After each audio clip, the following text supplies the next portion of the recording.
morning, everyone. This is Dr. Katie Woodley, the natural pet doctor. Have you ever been walking through the pet food aisle and just looking at all the different dog food brands, cat food brands, and you've been like, oh my gosh, how do I decide what to feed my pet? It's crazy out there, right? Who's been there? I know when I walk through a pet food store, there's a lot of different choices and it can be quite overwhelming as a pet parent. What foods do I feed? Is this food going to be appropriate for my pet? Is it going to optimize their pet health? So today, for our coffee talk with the doc that we do every week, Saturday morning, 10 a.m., we're going to be talking about how to pick the best food for your dogs and your cats.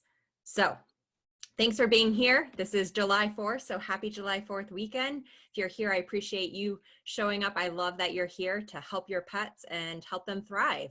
So we're going to be covering a couple different factors that go into what makes a pet food good, what you need to be looking for on that pet food bag, and different factors and considerations that you should have when you are looking for the best diet for you and for your pets, because that plays a part, right? So, all right, let's get started. So number one, what I want you to be thinking about when you're feeding a pet food is, how old's my dog? What life stage are they in? Are they a puppy? Are they a kitten? Are they an adult stage? Are they a senior? And then what we need to look at are breed.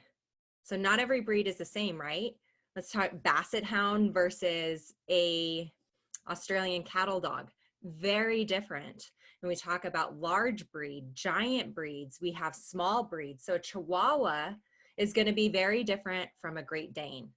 So those all play a factor when we're looking at their food and what we should be feeding. So age, breed, activity level, we need to be assessing, okay, do they need more calories? So this is really important because one of the things we don't realize is that food, the way they make food taste good to pets is they add fat, especially when we're feeding a dry kibble diet. Those tend to be higher fat. And what we may end up finding is that not every food is the same. So that's a given. Not every food is the same. Not every food has the same calorie content. And so if we give a high fat diet or a high calorie diet to a really non-active dog, so let's use a Basset Hound, right? They tend to lounge around. I've had one, so I know how they are. They're pretty lazy as a breed, and that's fine. That's who they are, and that's what we love about them. But if we give them a high energy food that has a lot of calories, we're going to make them overweight. We're going to create obesity. So these are first factors that you need to take into account, okay? Are they a puppy or kitten? They need more calories. They need different calcium phosphorus ratios. Their bones are growing. They have different requirements. And then, of course, activity levels. What life stage are they in? Breed. So those are some of the factors. Playing off of that, the next thing you need to look at, is my dog healthy? Is my dog a healthy adult? Or do they have concurrent diseases? So what's going on? Are they obese? Are they overweight? Yes, I just called that a disease because if you've listened to me talk before, when pets are overweight, that fat is not just sitting there. It's not benign. It releases inflammatory mediators that creates inflammation in the body, and a whole cascade of things happen when that pet's overweight. So we need to look at that when we're choosing a food. Is my pet overweight? Body conditions score them. We talk a lot about that. So running your hands along their sides, feeling their ribs. Do they feel squishy? Do they have a nice abdominal tuck from the side? Do they have an hourglass shape looking at them from the top down? We need to be assessing whether our pets are overweight, because one of the common mistakes that we make as pet parents is we look at the back of the bag and we look at our pet's weight and we feed what the back of the bag says for that pet's weight. Here's a tip. Pet food companies want you to go through their food a lot faster, so they're going to have you feeding more. Now, if your pet is already overweight, so let's say they're 35 pounds, and we feed a diet that says 35 pounds on the back, then what happens is we are now contributing to the obesity problem with our pets. And we wonder, why aren't they losing weight? And so that's definitely something where we can work out your pet's caloric requirements, how many calories they need based on their energy levels, based on their life stage. This is something I do all the time for my nutritional plans because every pet is an individual. Every pet is different. So that's really, really important for us to remember when we're picking foods and choosing the foods that are best for our pets. Does our pet have allergies? This is a really common reason why pet parents change the diet that their pets are on, because with allergies, most pet parents think it's grains, right? However, usually it's our main proteins that we use. So chicken, beef, eggs, those are the most common things. Now, as we talked about, we had a big webinar on Tuesday evening this past week about DCM, so dilated cardiomyopathy, and grain-free diets. And as we talked about, grains are not bad. It's the type of grains that go into our food. And so are we using GMO grains? So genetically modified organisms is what GMO stands for. And if we are, which yes, we usually are because it's cheaper, those grains are sprayed with glyphosate or Roundup usually. And what happens is that glyphosate actually takes out the microbiome, so it kills the good bacteria in our guts and our pets' guts, and it contributes to leaky gut. With leaky gut, what happens is this is how our intestine should be, nice and tight. Those tight junctions, so nothing passes through those junctions into the bloodstream. Leaky gut. So if our pets are absorbing grains that are sprayed with glyphosate and there's a lot of inflammation, these junctions start spreading apart because they're inflamed. They become leaky. And now what happens is those foreign materials leak into the bloodstream. The body reacts to it because it's not normal. It's a foreign material and it mounts an immune response. And it's not a normal immune response, increases inflammation that can manifest as skin allergies, other chronic conditions. Over time, it can lead to things like cancer. And so that's why a lot of people find changing to a grain-free diet actually helps their pets' allergies. Now there's other issues with grain-free, which we went into an hour and a half about grain-free diets and why we need to be careful with the way grain-free diets have been formulated to fit market fads, because we're having issues with taurine, the way taurines absorb fiber, the pea proteins that are put in there.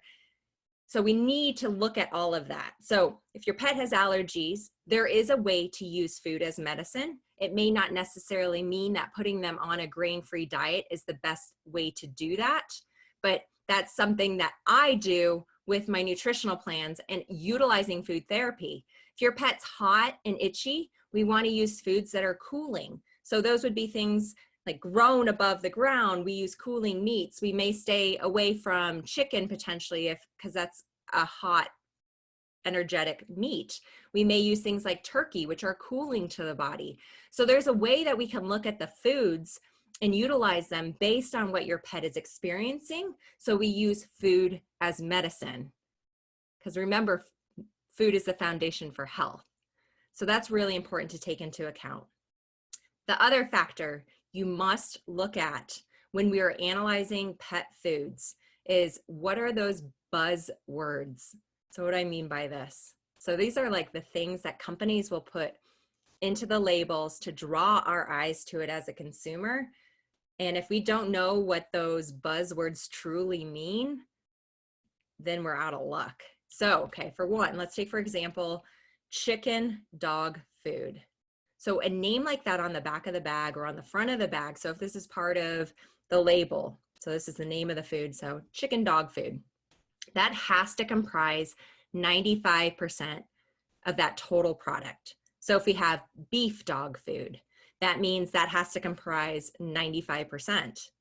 So that's really important. Now it gets even more interesting. They use, say, like chicken dinner, salmon dinner. Dinner means that it only has to contain 25% of that protein. So let's say we use salmon and chicken dinner. So now salmon and chicken only have to comprise 25% of those ingredients. Interesting, right? So just by the wording, these companies can get around the fact that they don't have to necessarily put in as much of the expensive ingredient as you think should be there, right? If I hear salmon dinner, I'm like, great, like my pet's eating salmon dinner, that's fantastic. But in reality, salmon is only making up 25%. The rest of that may actually be corn or something, or some lower grade ingredient that was cheaper and doesn't help and optimize our pet's health. All right, let's keep going with these buzzwords. So if it says with, so with salmon or with anything, like with any type of meat, they're only required to contain 3% of the ingredients. 3%, that's it. That is nothing.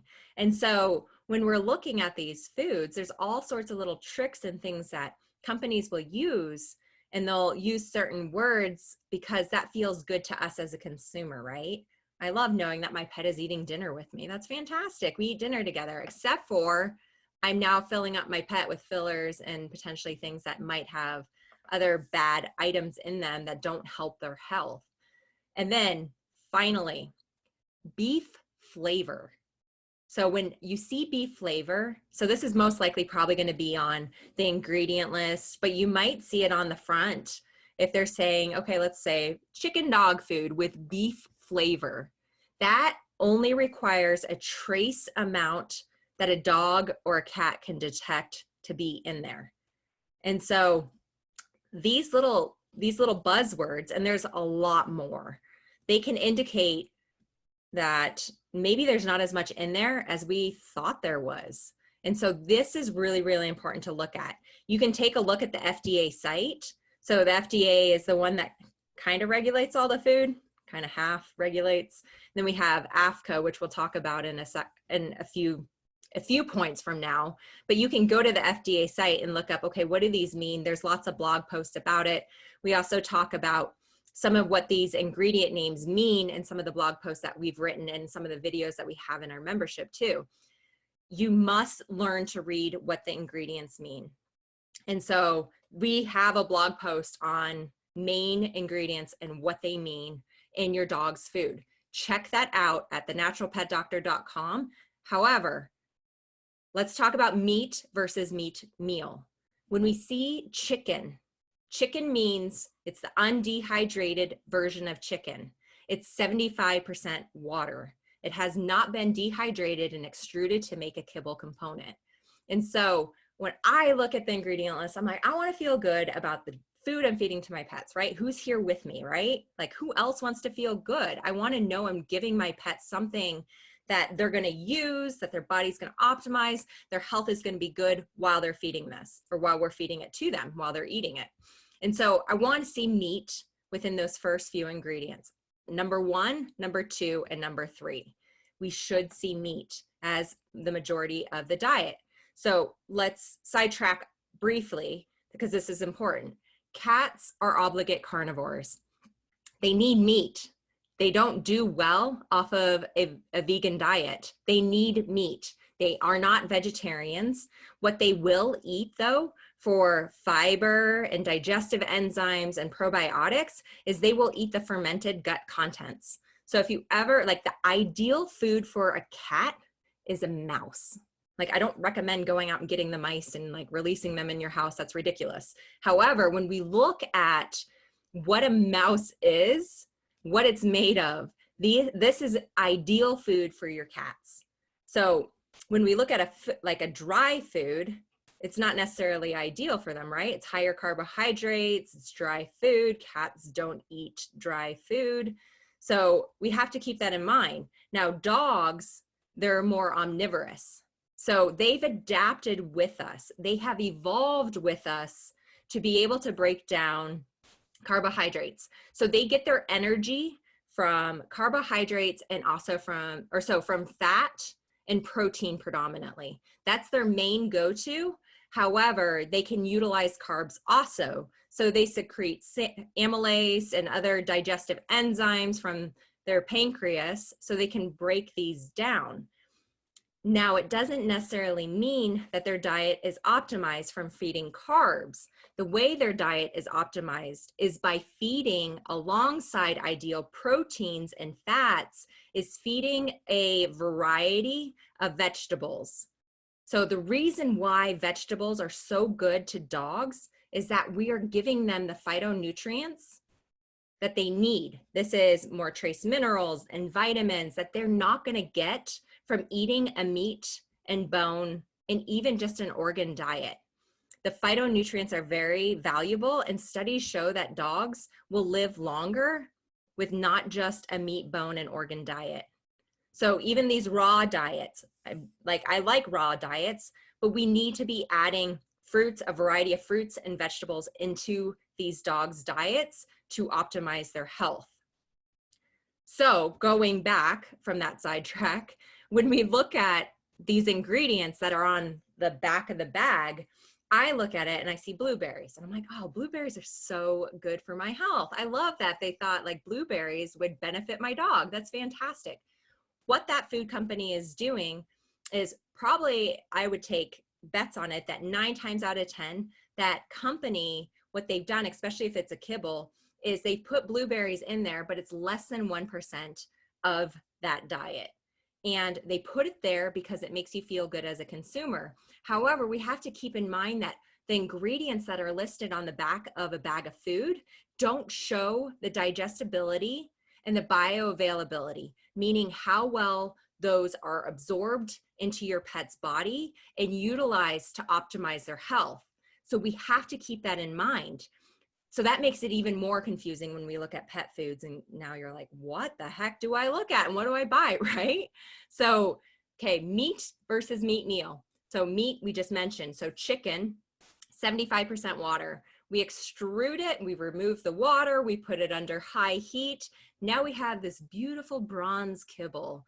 And now chicken is not the #1 ingredient because it just lost 75% of its water, and now there's only 25% protein.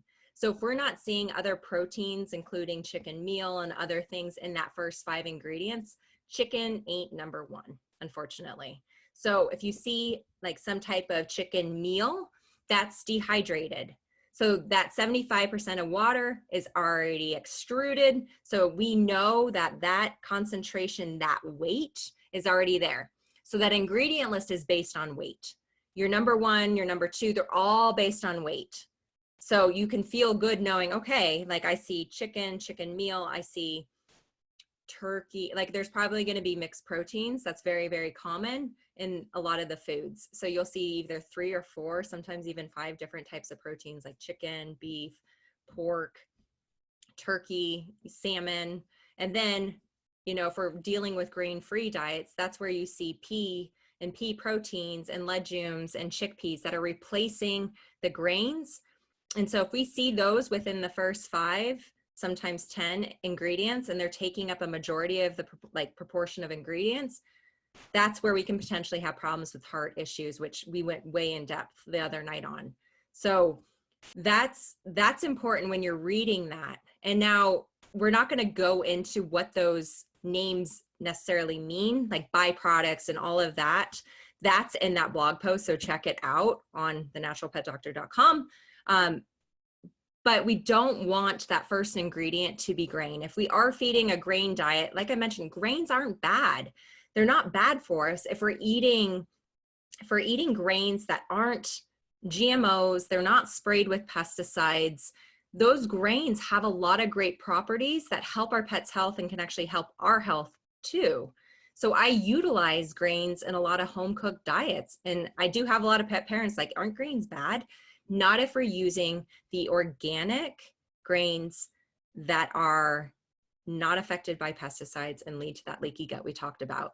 So that's really important.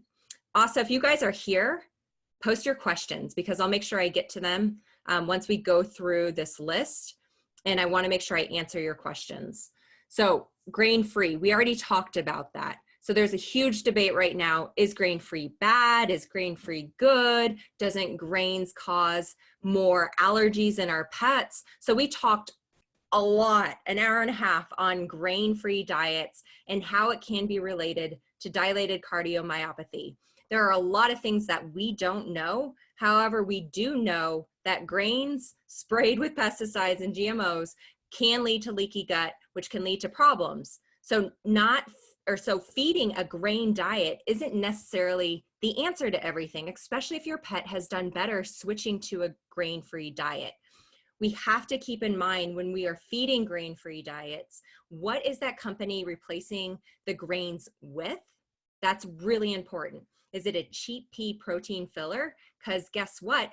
Peas are they're sprayed even more with glyphosates. That's the Roundup.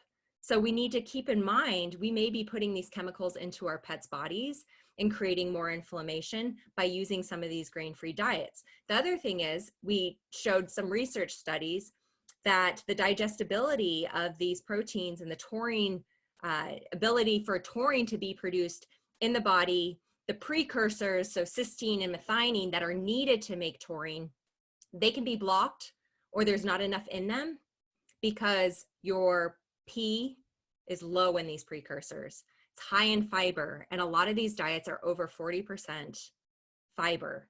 And there are digestibility studies that showcase that it needs to be less than 20%, or that we have issues in the hind gut absorption and conjugation of taurine and bile, all sorts of mechanisms that go on that we don't need to go into right now that affect our pet's health. And so if we're using these pet food companies that are not necessarily doing it the right way, and they're not looking at how do exotic proteins play a part, or how do turkey, which is naturally lower in taurine, how is that affecting the production? We may think that we're feeding the right thing, but our pets' hearts may be being affected, and we may not know until they're in congestive heart failure or they suddenly pass away. So this is really important to take a deep dive into, because that's why we're having so many issues right now. And there is not a straightforward answer.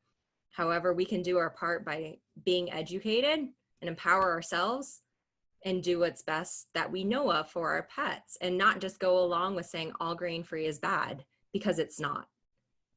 So, okay, food sensitivities. A lot of you possibly have changed from grains to grain-free diets because your pets are showing allergies.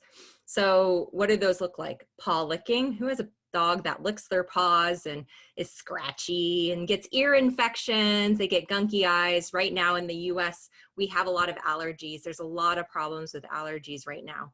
And pollens, environmental, food sensitivities can play a part. Leaky gut plays a huge part. I'm always looking at how do we fix this pet's gut health through digestive enzymes, probiotics, feeding an appropriate diet that's going to be absorbed and actually feed the body what it needs.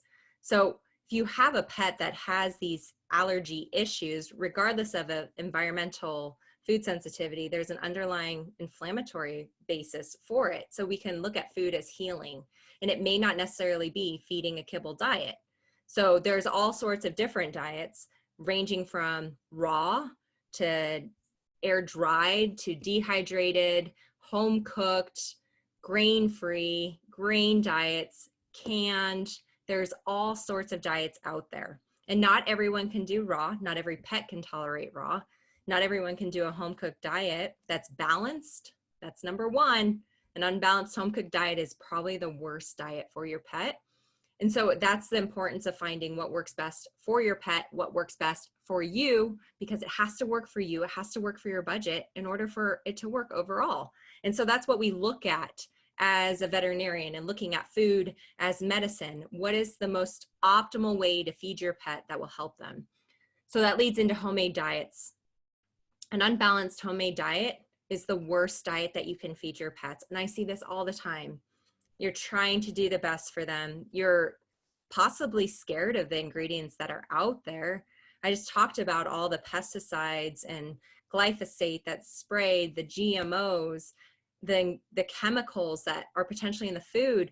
We haven't even talked about the way kibble's extruded in the high heat, and the the advanced glycation end products that can form and the Maillard reactions that can happen that can lead to chronic inflammation over time from the way kibble is processed. And so that, yes, I get it. Like I worry about feeding my pets a dry food diet. There are companies that are doing it right, and a good quality kibble diet is better than an unbalanced diet, unbalanced homemade diet. A lot of people, what they'll do is they'll just feed meat. They'll feed chicken, they'll put in some carrots, maybe some broccoli, maybe do some rice, and that's it. And they feed that to their pet over years and years. And what happens is they're not getting the trace minerals, the vitamins, calcium is way low.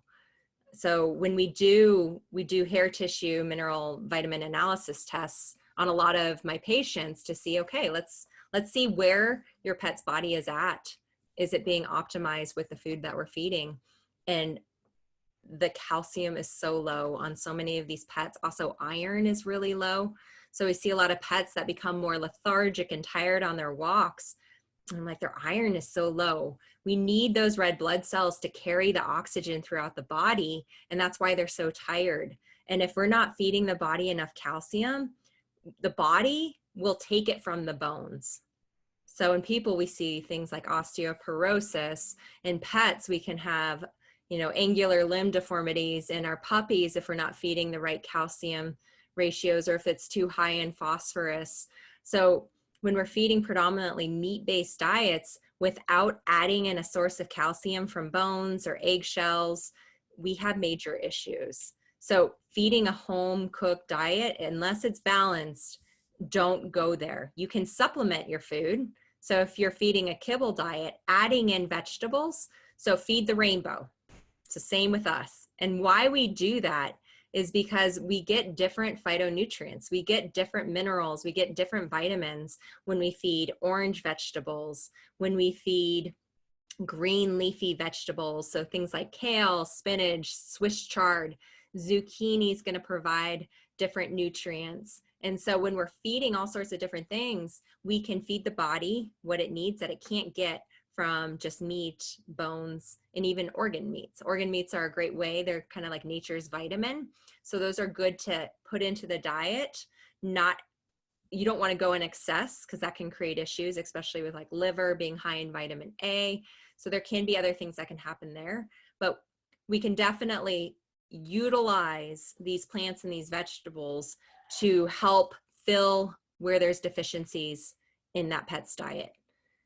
The other thing is AAFCO statement. So every bag of food, hopefully, so this years ago, you may not have seen this on the pet food bags. However, the AAFCO statement should be on pet food bags. And what this is going to also tell you is, so this is the nutritional adequacy statement. So this says like for all life stages, or this is specifically for puppies. Remember, our pets are individuals. And kibble's base for like everyone. It's the easiest to, feed. Hopefully there's studies with the diets that you're feeding, the brands. There's a veterinary nutritionist on board to make sure that the foods are formulated appropriately, that the nutrients are bioavailable to your pet, meaning that the body is able to absorb it, they're digestible, so it's broken down and utilized rather than just pooped out. And then the thing is though, is that so kibble's good for, busy life. Like I don't have time to home cook for my pet, which is fine. And so we can use that to make sure that we're hitting minimum requirements. And yes, I said minimum, not optimum. And so that's where looking at pets as individuals, which is how I treat every patient, because we're all different. We all have different factors, breed, age, weight, concurrent diseases, if there are any. So that AAFCO statement is there to say the minimum amount of vitamins and minerals is being met for all life stages. So membership is voluntary. You don't have to be a part of it, but companies know that they need to be putting that statement on, or else most consumers are not going to buy it. So that's just a brief thing about that AAFCO statement. And then the final thing, and then I'll make sure pop questions in. I'm going to take a look for those. And then your recalls and brands. Okay, so if we are needing to feed a kibble diet, raw, pre-made raw diet, your air dried, canned, so something that is manufactured. You want to look to see the history of the company. Have there been recalls? And one of the websites that I recommend for looking for recalls, so I've signed up with them because I'll get emails about pet food recalls, is Dog Food Advisor. So sign up for that. They'll send you an email with any recalls that come out for pet foods. They give you, I think they actually give you batch numbers and things that you can look at. So if you bought that food, you can go and take a look and see, oh my gosh, was my pet foods affected by this recall? The thing that I don't use them for is their food recommendations, because there have been reports of them being supported by certain pet food companies. So I use them for the recalls, you know, take it for what it's worth. But I truly believe we can take a look at the different foods and analyze them and not worry about someone being influenced by potentially being supported by a company and swaying their decision to say this is a really good food when maybe there are better ones out there. So let's go back. I have some questions about best fruits and veggies for dogs. So there's been studies that showcase 90% decrease in cancer rates in dogs, so specifically bladder cancer, when they're fed fruits and veggies 3 times a week. So this was actually done in Purdue University. I think the study was 2003. And what it showed, so leafy greens. So leafy greens are powerful. So feeding kale, spinach, Swiss chard are great. So rotating. So this is the same for our health. We don't want to feed the same thing over and over and over again. So this is where I see a lot of problems. People are like, the dog likes carrots, so he eats enough carrots, he's going to become a carrot soon. Like, we don't want to do that. That's not balanced. Like, we're not getting all the good phytonutrients that we can if we're rotating other vegetables in. So you want to rotate between these. And then also your broccoli has high sulfur. It helps with detoxification pathways. It can help with cancer, prevention of cancer. So these are your cruciferous vegetables. You do not want to feed an overabundance of cruciferous vegetables because it can depress the thyroid. So if your pet's already hypothyroid, so dogs, speaking of dogs, cats usually are the opposite, where it's too much thyroid hormone, so hyper. So if your pet's hypo, not enough thyroid, you want to be careful with incorporating too much, like broccoli, cabbage, some of your other cruciferous vegetables that are higher in sulfur. But those are really good vegetables to mix into the diet. Fruits, I love organic blueberries. So keeping in mind the Dirty Dozen and the clean 15, I think it is. So definitely Dirty Dozen. That's something, if that fruit or that vegetable is on Dirty Dozen, avoid those, because those are the ones that tend to be GMO, sprayed with pesticides. So we need to be using foods that have less toxins in them. We live in a toxic world. That's just reality. And so if we can pick those foods, you may not be able to feed all organic, but those foods that are on the Dirty Dozen, you need to be feeding those organic, or you just need to not be feeding them. And that goes for yourself too. Remember, over time, things accumulate. We're causing cellular damage with inflammation. If we're showing these things to our body by ingesting them every day, we're creating that low-grade inflammation. Over time, our body can't keep up with it, and that's why 60% of pets have cancer. Like, unfortunately, that's a horrible statistic. And if you've been following my story, you know my 3 pets have died of cancer. And so there's a lot out there. There's a lot in pet foods. There's a lot in human food. And so we need to be proactive with what we're feeding. So things you need to avoid: do not feed these to your pet. So onions, grapes, raisins, don't feed chocolate. Don't feed things that are toxic to us. Keeping in mind xylitol, so your fake sweetener, super toxic to pets. So it hides out in peanut butter. A lot of people will use peanut butter for treats. So make sure there's not xylitol on there. So avoiding those. Also, you can feed avocado flesh. So the stuff we eat. Don't feed the pit and don't feed the skin, because those are toxic, and the pit will cause a foreign body obstruction. but that flesh is actually a really good source of vitamin E and healthy fats for your pet. So if you have a pet that has really dry skin, we want to look at potentially increasing the amount of fats. I look at other factors, looking at omega-3 fatty acids. Are they getting too much omega-6s if they're being fed a kibble diet? And we can adjust those ratios by incorporating foods that are higher in omega-3s, using supplements. That's where we supplement the diet if we feel like there's an inadequacy there. Okay, let me see if there are any other questions. Post your questions below. I know we're going a little bit over today. I just need to move this and see if there's, okay, we're good there. All right. I wanted to ask if anyone here also has any issues with their pets and worried about 4th of July. Today's 4th of July in the US. I know not everyone here is in the US, but fireworks are a big issue. So I briefly wanted to give you a couple tips because I want to help you. I know it's like the day of, but as we know, fireworks continues probably for like the next month in neighborhoods and our pets are freaking out. So what you can do, okay, maybe too late to order things like CBD or treats or things like that, unless your pet food store has, like your pet store has them, but go to the like human grocery store and get some tea. So things like lavender and chamomile tea. And there's, I don't know if people have this elsewhere, but Traditional Medicinals is a great brand and they have organic tea. And they have a lavender and chamomile combined tea that you can use. Brew a cup of tea and put it in your dog's food. And so small dogs, so little Chihuahua, do a 1/4 cup to start with, 1/4 cup to 1/2 cup. Your larger breed dogs, I would do a cup brewed twice a day. Pull the tea bag out. You're not going to give them the tea bag. You're just giving them the water that has the tea extracted in it. This is a great natural anti-anxiety. So that's really important. So if you have a pet that's really stressed out, do that. Get some soothing, calm music that you can play tonight. Once people start setting off the fireworks and it gets louder, that can help. The other thing is just making sure that they have a safe and quiet place that they can go to. If your pet store is open, look for VetriScience composure treats.